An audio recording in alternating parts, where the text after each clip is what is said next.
a second, guys. I'm starting YouTube in the background.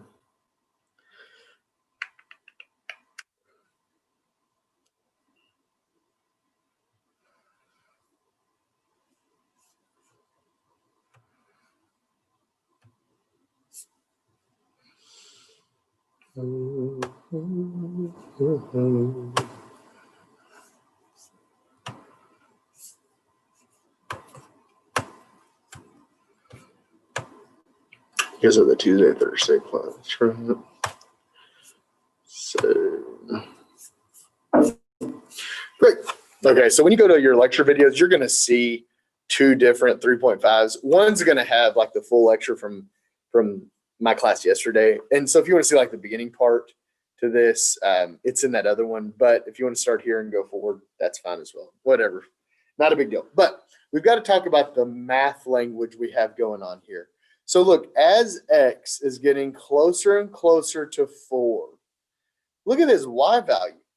It's like dropping off tremendously. Like if I put in 3.999, I'm going to just assume it's negative 2,000. Look, this thing's going to negative infinity. So the way we write this is as x. Now, we're not going to say equals 4. We're going to use an arrow. And what that arrow means is approaches. Okay? As x approaches 4. And now from the left, you use a minus because, you know, the left-hand side is like all the negative numbers. So you use a minus. And the way you notate that is in the exponent. So as x approaches 4 from the left, that's what this means. My function g of x is approaching. Now look, now you have to kind of see the pattern here. G of x is approaching negative infinity. Okay? And notice on the graph, whoop,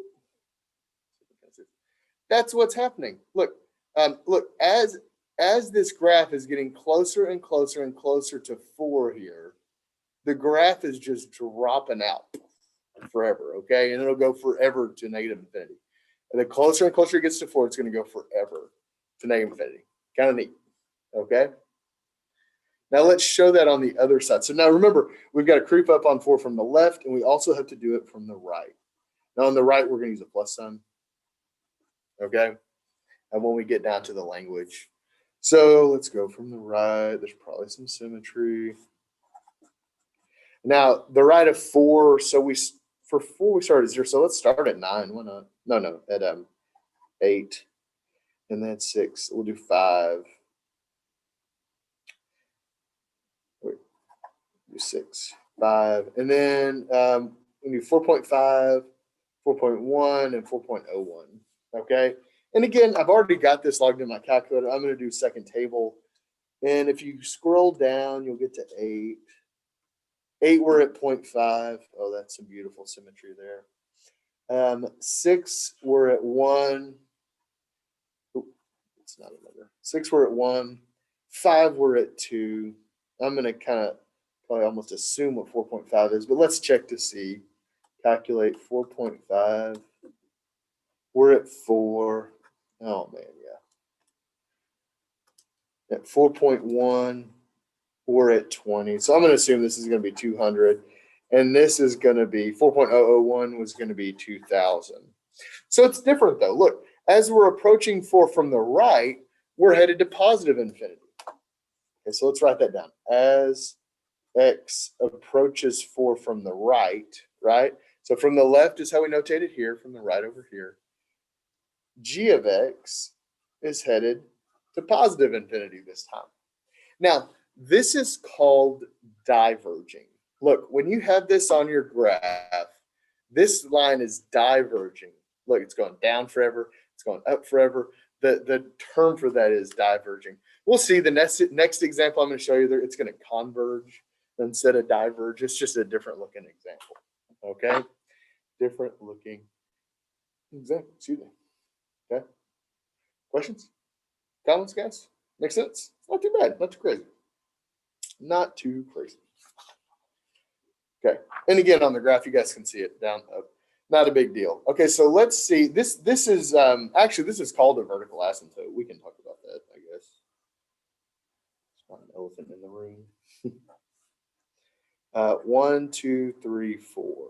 When you have diverging on both sides of the line, or even on one side, you have a vertical asymptote. 1, 2, 3, 4. So we used a vertical line here. And we can kind of see, if you want to graph it, it does something like this. It goes down forever on the left, right? And then up forever on the right. And that is called a vertical asymptote. Now, if you want to write it out, it looks like this. Vertical asymptote. And it's a vertical line. And remember, vertical lines are always written as x equals a number. Now, for us, they're always whatever that restriction is. So x equals 4. We've got a vertical asymptote at x equals 4. Okay? And that's what happens when we diverge, when we go to an infinities. Okay? When we go to infinities, we have diverging, which is a vertical asymptote, causes a vertical asymptote. Well, what happens if we converge at one of these restrictions? So let's look at an example where that happens. Let's say we've got f of x equals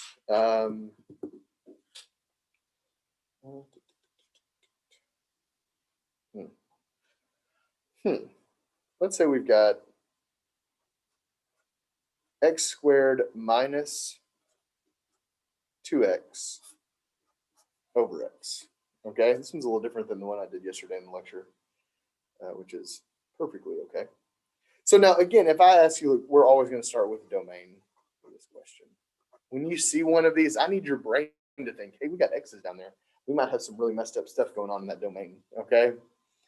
So if I ask you what the domain is, you're going to say, oh, we set the denominator can't equal to 0. We don't have to solve it because it's just x. So it's negative infinity to 0, union 0 to infinity. But look, this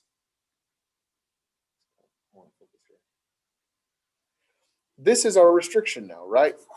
X equals 0 is our restriction. And I'm going to do the same thing. I want to see if this thing converges or diverges, because if it converges, it means something different. Okay, so I'm going to use that same table method. I'm going to, creep up on 0. Okay, I'm going to figure out what the heck the 0 means, right? So I'm going to go from the left again and from the right. So from the left, I'm going to make a left table and a right table. Okay.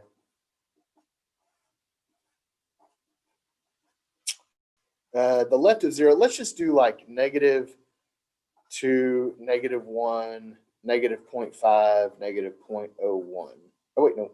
Let's shift a little bit. Say -0.1. Maybe we can kind of see it by then. And from the right, let's do the symmetric stuff. So 2, 1, 0.5, 0.1, and see if we can kind of see it. Okay, so now I'm going to go back to my calculator, and I'm going to go to y equals. So I'm going to delete that out, and I have to use parentheses. This is the number one reason students miss this question. It's not understanding the concept or the topic. It's that you don't put the dang parentheses in. So look, we've got parentheses x squared. Is it minus? Yeah, minus 2x divided by just an x. And I'm going to go to that table again. And notice I do have a 0. I've got an error at the 0. That's kind of hard to see. It's blurry. But let's see. Let's do -2 and 1. So at -2, I'm at -4. At -1, I'm at -3. And then I'm going to go back to the calc. So second calc, I'm going to put in -0.5. Oh, shoot. I wrote the wrong thing. There we go. I think it's a straight line. Oh, notice we don't have diverging here this time. We'll come back to that. I'm going to do the calculator stuff first. So do value. We're going to do -0.5. We get back -2.5. Second calc value, -0.1. We get back -2.1. Let's get a little closer. Let's say -0.01.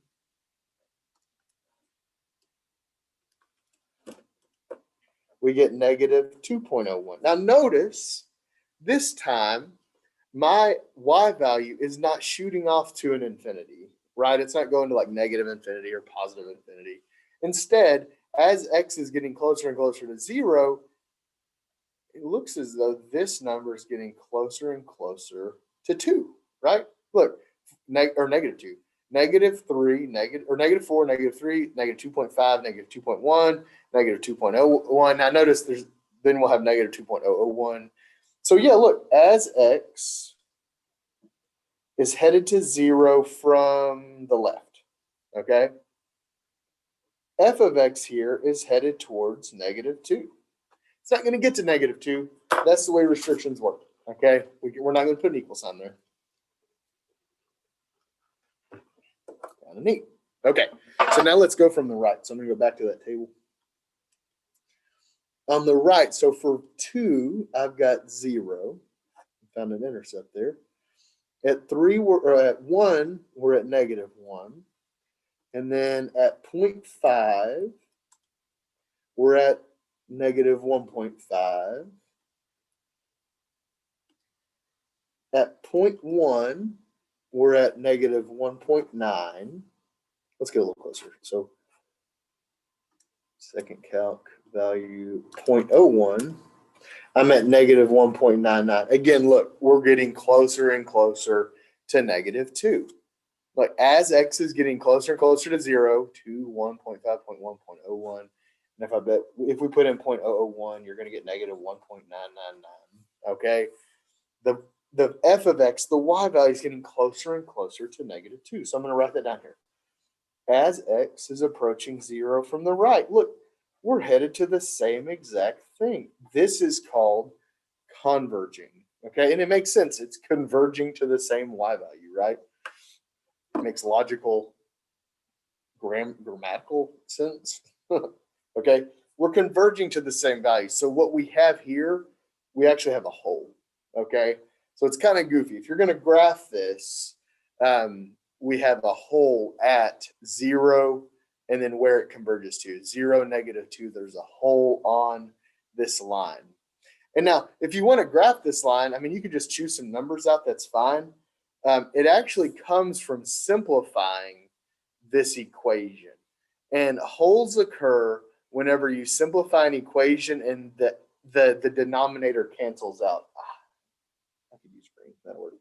Notice if I factor an x out of the numerator, I get x minus 2 over x. So x times x minus 2 over x. And look, these x's cancel. Okay?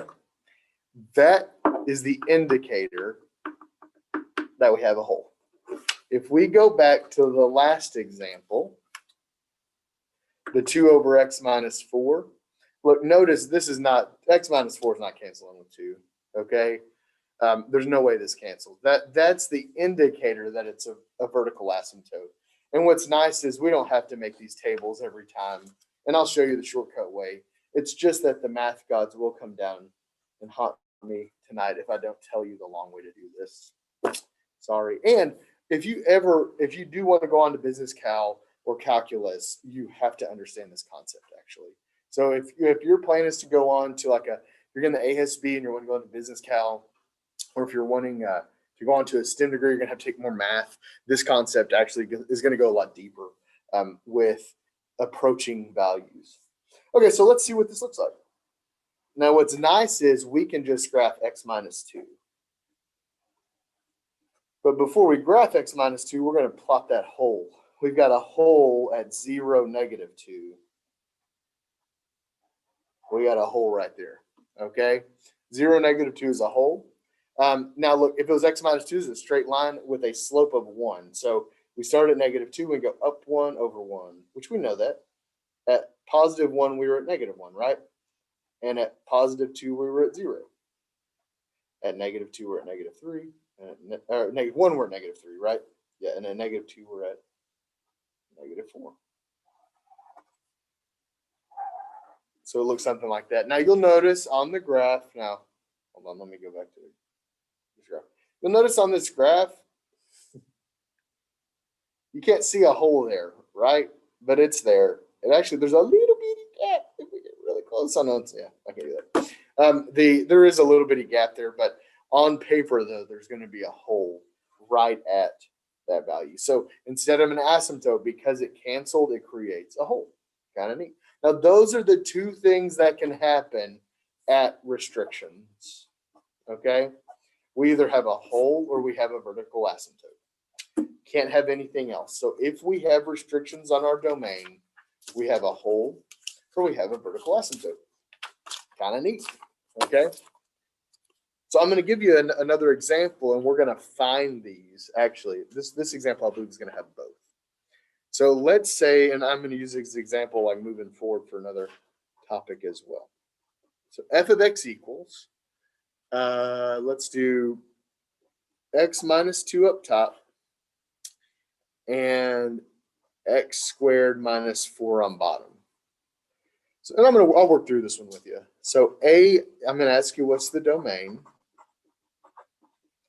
And if we have restrictions, I want you to know, really show if it's a hole. And if it is a hole, let's find it. And then also, I think I've got it from over here. Let's find vertical asymptotes. So VA vertical asymptote, I don't want to write it out. Okay. So for the domain, look, we're always going to factor this denominator. X squared minus 4. We know it cannot be 0. I know I could use the square root method here, but look, something might cancel, and it will this time, with the numerator. So I'm going to factor it. X minus 2x plus 2. Can't be 0. Set each one of those equal to 0. So x can't be 2. And x can't be negative 2. So if I want to write it in interval notation, so negative infinity to negative 2, union, negative 2 to 2, union, 2 to infinity. Now, what's important, though, really, from this is we found our 2 restrictions. Now, look, you are more than welcome to make tables on the left and the right of both of these restrictions. Have fun, okay? But instead of doing that, we can actually just see if anything simplifies. And notice, so at this point, after I find the domain, look, I don't do anything with this function until I find the domain, okay? Found the domain, now I'm going to manipulate the function. Really not manipulate, simplify. I'm going to simplify the function. That denominator becomes x minus 2, x plus 2, right? And notice the x minus 2, the x minus 2 cancels. And it leaves us with 1 over x plus 2. And that's going to tell us really the hole in the vertical asymptote. What's left over? The restriction that's left over is the vertical asymptote. So I'm going to start there because it's a little easier. Remember, x plus 2, when you solve it out, the restriction is negative 2. Okay? So that's my vertical asymptote. X equals negative 2 is my vertical asymptote. And it's because it's the restriction that didn't simplify. Okay? It's the restriction that didn't simplify. So if I wanted to graph this, which I'll do over here.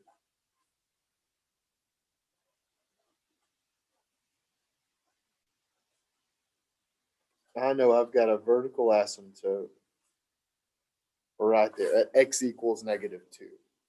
The hole, though, comes from what cancels. And notice this restriction that canceled was x equals, oh, not x equals 0. That was the last example. X equals 2, right? That's what canceled. Now, for a hole, I've got to find the y value. We cannot plug 2 back into this. We'll get an error. But what you have to do to find the y value of the hole is plug it into the simplified function, okay? To find the y value, you've got to plug it into the simplified function. So our simplified function would be 1 over 2 plus 2, 1/4. Okay, so the y value is 1/4. So 2, let's write it as a coordinate here. 2, 1/4 is our hole. 2, 1/4. Boom, I got a hole right there. Okay. That's what I'm looking for on the graph. Okay, that's what I'm looking for on a graph. So I'm going to just pop this in my calculator to graph it just to kind of see what it looks like. Go to y equals. You can plug the simplified version in because it's a little easier to just put it in the calculator. 1 divided by x plus 2. Graph it, and it looks like that. Okay, so from the left, I'm doing that number. And from the right of the vertical asymptote, now I've got to go through the whole, right? So we look like we crossed the x-intercept about 1/2. So something like that. Okay, something like that. That's what the graph of this function looks like. Kind of neat. So this example had both. It had a hole in it, had a vertical asymptote. But we need to realize if we have restrictions, sometimes we won't have restrictions. But if we have restrictions, those restrictions are either going to be holes or vertical asymptote. They can't be both. They have to be one or the other. Okay? They have to be one or the other. Make sense? Questions? Not too crazy, right? Okay, so the other thing in this section is the horizontal asymptote. Horizontal asymptote actually comes from in behavior of these graphs. And it really happens from plugging in really big numbers into a function. Let's look at one. Let's say we've got h of x here, and we've got 2x minus 1 over 4x plus 2. Okay, 2x minus 1 over 4x plus 2, and what we're going to do actually to find horizontal asymptotes is the in behavior. So actually, I'm going to write that down. Horizontal asymptotes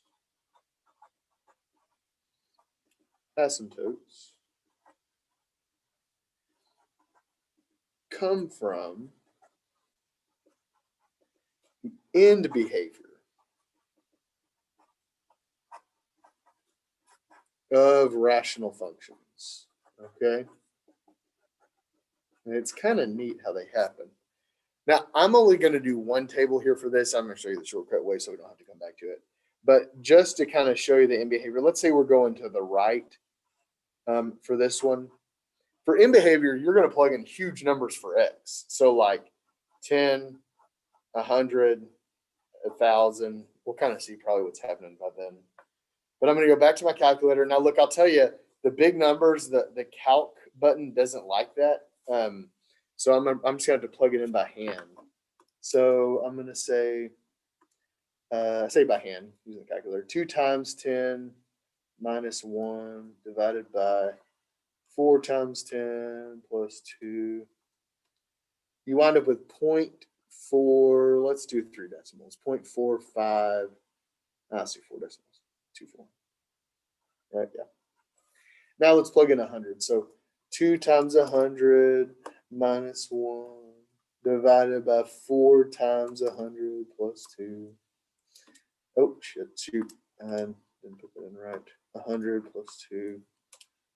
We get 0.4950. Notice, look, there's a huge gap in x. We went from 10 to 100, and we barely moved on our y value, right? We only went up like 0.04 units. So that's telling of a horizontal asymptote. So let's put in 1,000 now. 2 times 1,000 minus 1 divided by 4 times 1,000 plus 2. And we get 0.4995. Again, look, 0.4524, 0.4950, 0.4995. I think I know where this y value is headed towards. I'm going to go even further. Look, we're at 10,000. So 2 times 10,000 minus 1 divided by 4 times 10,000 plus 2. Yeah. We get 0.4999. Actually, this would round to 0.5, right? But I'm not going to round to 5 because we're not supposed to do that. So 0.499995. And what's happening is, look, our y value is headed to 0.5, right? And if you wanted to write this in actually, we need to learn. The first part of the homework is actually interpreting how to write this math notation. So as x is headed towards infinity now, right? I mean, x is going to infinity. H of x is headed towards 0.5 or 1/2. If you want to write it as 1/2, that's fine. This means we have horizontal asymptote, okay? This means what's happening, what we've really found, and I know this is kind of goofy when I'm going to draw it. What we found is that as this x value gets extremely large, that's coming from above here. So it's just that we're getting closer and closer to 0.5, but we're never going to actually get there. So it's leveling off, okay? It's leveling off at 0.5.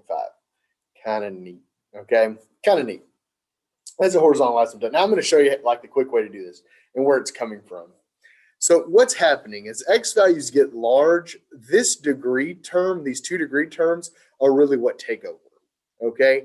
Think about this. If I plug in 10,000, 2 times 10,000 is 20,000. Like if I had $20,000 in my bank account right now and a dollar came out, I'm not going to worry about it, okay? The dollar doesn't matter much. These lower degree terms don't matter much because the degree terms just take over, okay? They take control of the function, the rational function, when x's get large. So there's 3 rules for horizontal asymptotes. The first rule, now I'm going to rewrite this. Remember that whole P over Q thing? P of x over Q of x. And the first is this exact example, okay? It says, look, if the degrees are the same,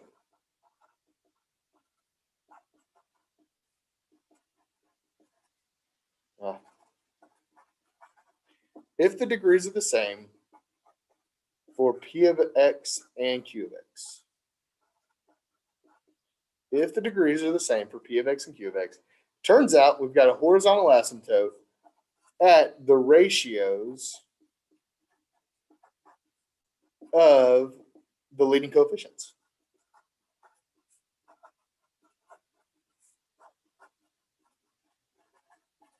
Okay, we've got a horizontal asymptote at the ratios of the leading coefficients. So I'm going to go back to this example here. Notice the degree on top is 1, right? If I ask you what's the degree of that polynomial, you say 1. And what's the degree of that polynomial? It also say 1. So I can tell you without doing any of this stuff down here, without doing any of this, that we've got a horizontal asymptote at, now horizontal lines are always y equals a number, okay? And notice the leading coefficients on the numerator is 2 and the denominator is 4.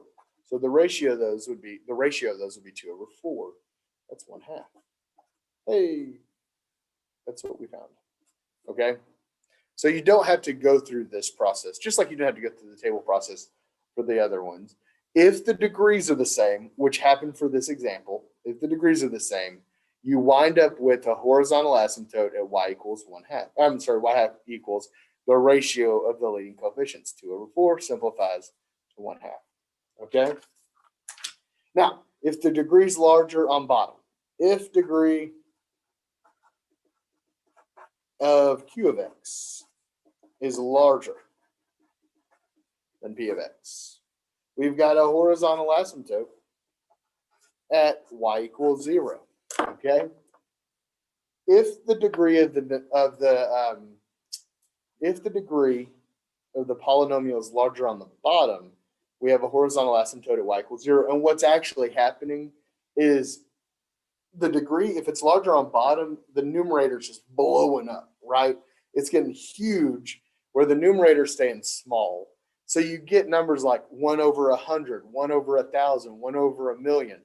And what's happening is it's getting closer and closer and closer to 0. Okay. We've done an example like this already. I just want to kind of show you some of these that we've done this for. Actually, this last example that we did over here. Notice the degree up here was 1. I'm not going to worry about this here for now.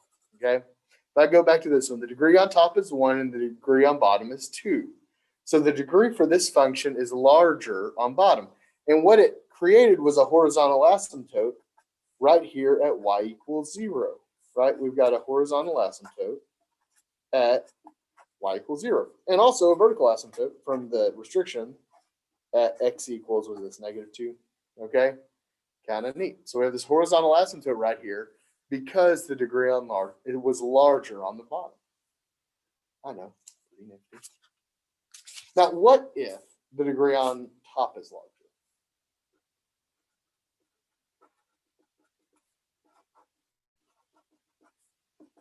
There's just no horizontal asymptote. Okay. If the degree of P of X is larger, so these are the three things that can happen, right? If the degree of P of X is larger, there is just not a horizontal asymptote. Okay. There's just not a horizontal asymptote. Pretty straightforward. Nothing too crazy. Okay, so let's look at some of these and how I like asking them. Now, our test is going to be a little different because it's multiple choice, of course, but I like giving one and then just asking a lot of stuff from it. So I'm going to steal one of these from the homework. Let's go to 3.5 here. 3.5. Knocking everything around.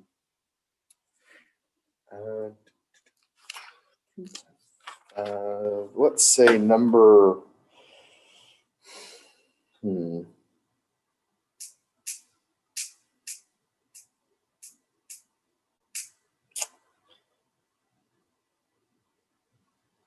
Yeah, let's say number. This is number 62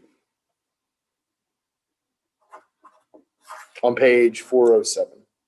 So I'll choose an even one so we can look at it.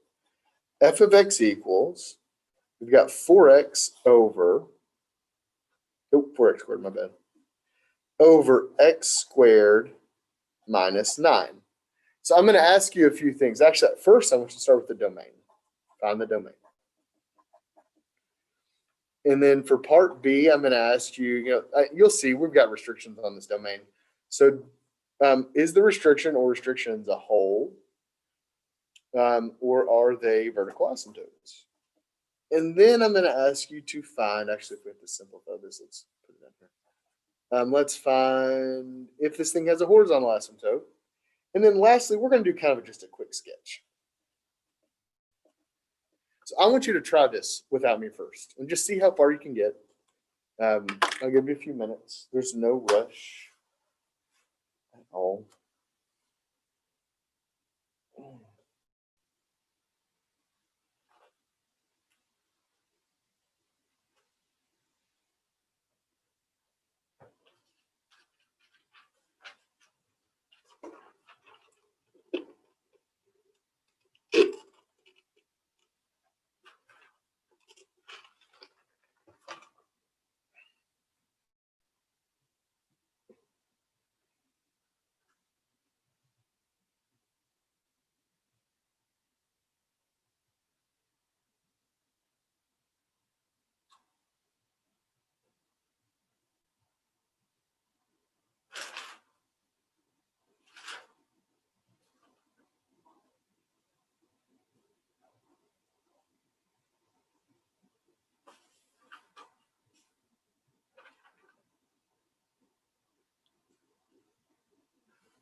I'm going to start down this path. Let's see what happens.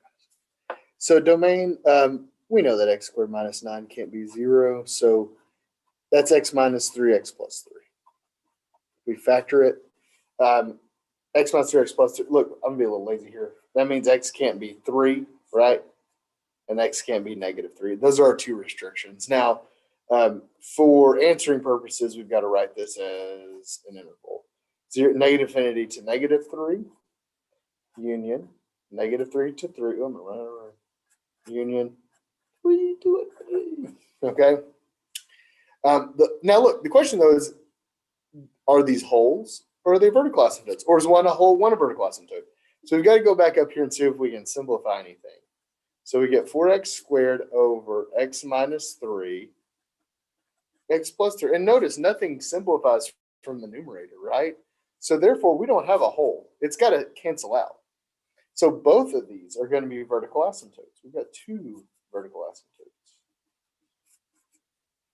Okay?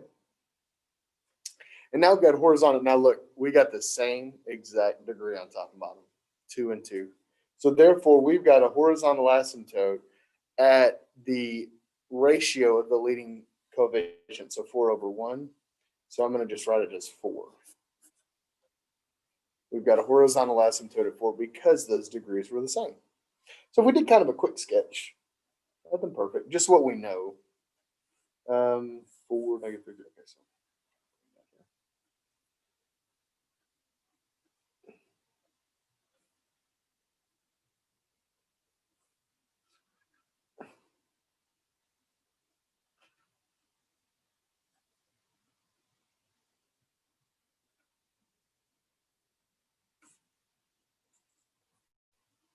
So we've got the horizontal asymptote right here, right? And then we've got the two vertical asymptotes going on here, right?